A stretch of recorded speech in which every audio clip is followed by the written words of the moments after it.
সাবধান। কলমে সরজিৎ ঘোষ। সাবধান, মনোবল বাড়ানোর নামে, ডিপ্রেশন দূর করার নামে আপনাকে পৌঁছে দিচ্ছে এক ভয়ঙ্কর জায়গায়।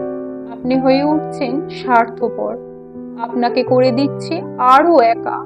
চেঞ্জ হয়ে যাচ্ছে আপনার মোটিভ, আপনার অজান্তেই কেড়ে নিচ্ছে আপনার সহনশীলতা, বিশ্বাস, মায়া, মমতা, স্নেহ, ভালোবাসার মতো মানবিক গুণগুলো।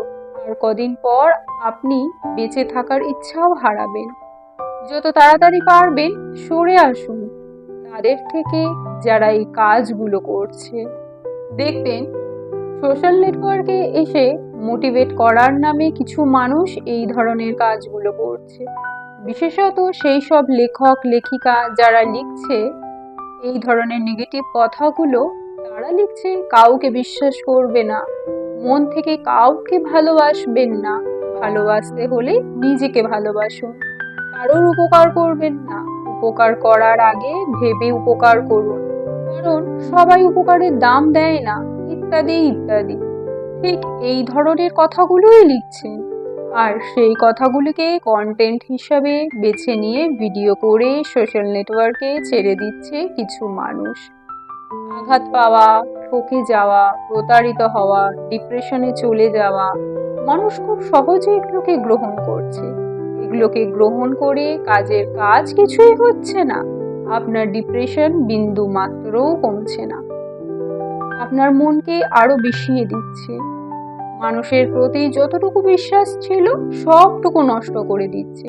আপনি বাঁচতেই ভুলে যাচ্ছেন, আর তার ফলেই আপনার শরীরে বাসা বাঁধছে একটি দারুণ রোগ, যার নাম একাকিত্ব, যা কখনোই সেরে উঠবে না।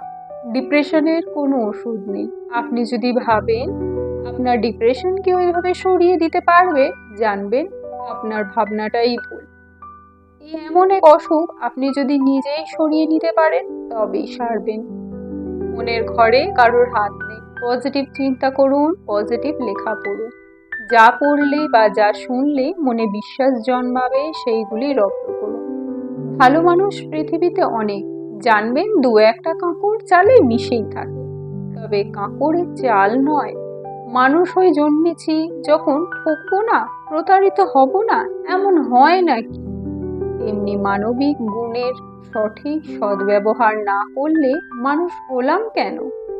সতর্ক হন, নিজের ভালোর জন্য এই সব নেগেটিভ লেখা, নেগেটিভ ভিডিও থেকে দূরে থাকুন। ডিপ্রেশন, একাকিত্বকে কাছে ঘেঁষতে দেবেন না। বিশ্বাস নিয়ে বাঁচুন। এই তো পৃথিবী, কদিনের জীবন, আনন্দ করে বাঁচুন। অবিশ্বাসের পৃথিবী নিজেকে উপহার দেবেন না। সরজিৎ ঘোষ মশাইয়ের এই লেখাটি আমার ব্যক্তিগতভাবে খুব ভালো লেগেছে। প্রথমে ভেবেছিলাম এটি আমি পাঠ করব না, কিন্তু ব্যক্তিগতভাবে এতই ভালো লেগেছে যার জন্য এটি পাঠ করতে বাধ্য হলাম। যাই হোক, যদি কোনো ভুল ত্রুটি হয়ে থাকে আমাকে মার্জনা করে দেবেন।